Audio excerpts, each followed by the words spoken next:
Estou conversando aqui com o deputado Patrus Ananias, do PT de Minas Gerais, e nós vamos falar um pouco sobre a questão da terra no Brasil. Deputado, a luta pela terra ela vem de anos e parece que agora ela está sofrendo um grande retrocesso, principalmente com o fechamento do Ministério do Desenvolvimento Agrário. Você pode dar uma comentada rápida? Claro, a terra no Brasil tem 517 anos de história e de concentração. Começamos com as capitanias hereditárias, depois vieram as sesmarias. O rei de Portugal entregava grandes extensões de terras para os seus protegidos. A lei de terras, em 1850, não mudou a situação. Foi uma lei que protegeu os grandes proprietários. Com isso, nós tivemos, então, a era dos latifúndios, do coronelismo, do mandonismo. Atravessamos os séculos XIX, XX, não realizamos a reforma agrária e estamos agora vivendo um retrocesso. Nós estamos também cerceando duramente a agricultura familiar, com a extinção do Ministério do Desenvolvimento Agrário, e agora aqui na Câmara dos Deputados a CPI, para investigar o INCRA e a FUNAI, mas que na verdade é uma CPI para retroceder com a demarcação das terras indígenas, uma CPI para colocar um ponto final na questão da reforma agrária e da função social da terra. Como que o senhor vê essa questão do ponto de vista assim, da soberania nacional, do ponto de vista de... Pois é, eu verifico as duas questões interligadas. Eu penso que o desenvolvimento sustentável do Brasil, que é o que nós queremos, passa pela função social da terra.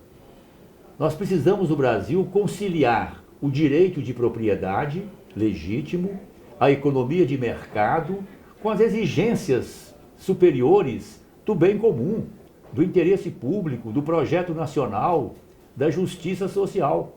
Então, ao mesmo tempo que nós temos aqui o desafio dessa CPI, com essas características que nós mencionamos, nós temos também o projeto de venda de terras para estrangeiros, que é um retrocesso também lamentável, porque compromete a soberania nacional. É venda de terras para estrangeiros sem nenhum limite.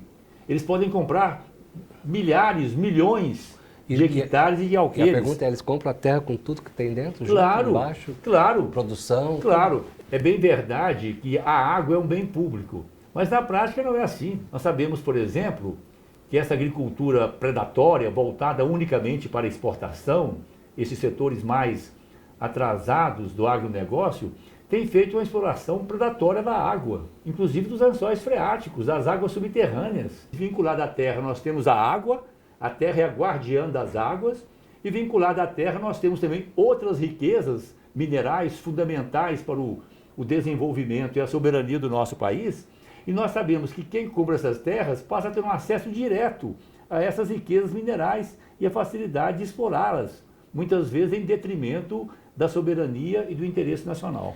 Bom, uma vez que se entrega, isso não tem mais volta. Qual é o caminho para impedir isso e para manter a soberania nacional? Não, impedir nós derrotarmos aqui.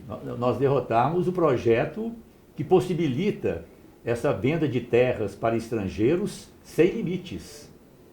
Aí não é uma questão ligada só à preservação do interesse coletivo, do bem comum, diz respeito à soberania do nosso país. É importante também que nós comecemos no Brasil a discutir a terra na sua dimensão mais ampla. A terra tem uma dimensão econômica, claro, produz alimentos, tem a ver com a economia nacional, tem essa dimensão da propriedade privada, da economia de mercado, da livre iniciativa, do agronegócio. Mas a terra é também um bem coletivo, um bem ambiental, como nós falamos, eu quero reiterar. Depois a terra tem também uma dimensão simbólica, afetiva. A gente fala a minha terra, onde nós nascemos, onde estão sepultados os nossos antepassados, a terra das crianças, das meninas e meninos do amanhã. Algum outro país se aventurou a fazer algum modelo de entrega de venda de terra Que eu assim? saiba não. Um país que é muito citado aqui no Brasil, né, os setores mais conservadores aqui do nosso país, os que defendem a entrega das riquezas nacionais, os defensores do Estado mínimo, do neoliberalismo, eles têm como referência os Estados Unidos. Eu acho bom que nós estudemos mais sobre os Estados Unidos. Os Estados Unidos adotam o seguinte lema: façam o que eu falo, mas não façam o que eu faço. porque eles preservam muito bem as suas riquezas, a sua soberania, a sua independência. Eles têm um controle rigoroso das suas riquezas nacionais. O senhor falou em criminalização dos movimentos, e eu tenho visto que a criminalização dos movimentos estão começando pelos movimentos sociais do campo.